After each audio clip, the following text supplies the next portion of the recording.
3명 낙마, 2명 사퇴, 식물총리, 도로총리의 헌정사상 최단명 총리까지 책임 총리제를 공약했던 박근혜 정부에서 국무총리 순환사만 이어지고 있습니다.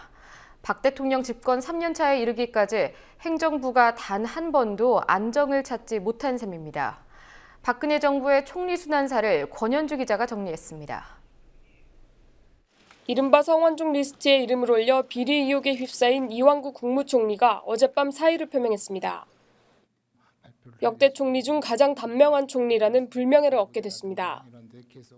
이 총리는 지난 1월 23일 지명됐지만 인사청문회 과정에서 부동산 투기 의혹, 부적절한 언론관 등 문제가 불거지면서 우여곡절 끝에 겨우 총리 자리에 오를 수 있었습니다.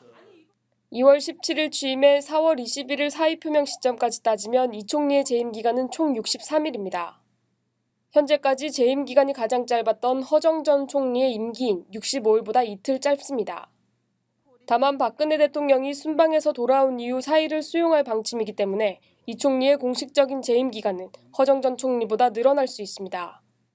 그러나 이 총리는 오늘 국무회의를 최경환 경제부총리에게 맡기고 사실상 업무에서 손을 뗀 상태로 실질적으로는 역대 총리 중 가장 단명한 총리가 된 셈입니다. 박근혜 정부의 총리 순환사는 출범 직후부터 계속되고 있습니다. 박근혜 대통령이 총리로 지명한 인사는 모두 5명. 이 중 실제 총리가 된 사람은 2명에 불과하고 나머지 3명은 인사청문회 문턱조차 밟지 못하고 사퇴했습니다.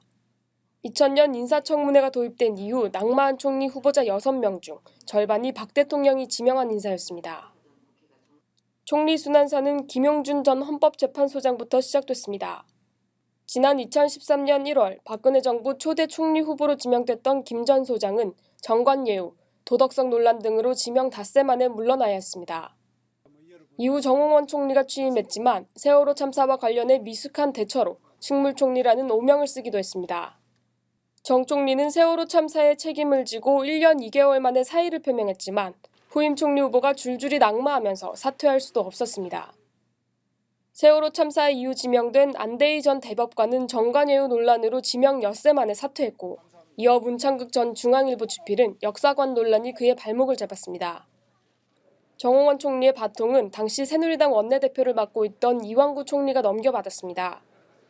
가까스로 국회 인준에 성공한 이 총리는 취임 후 부패 척결을 선언하는 등 이욕적인 행보를 보였습니다. 그러나 성완종 전 새누리당 의원의 금품 로비 리스트에 이름을 올리면서 여야의 사퇴 압박이 이어졌고 결국 단명 총리라는 불명예 기록만 남기게 됐습니다.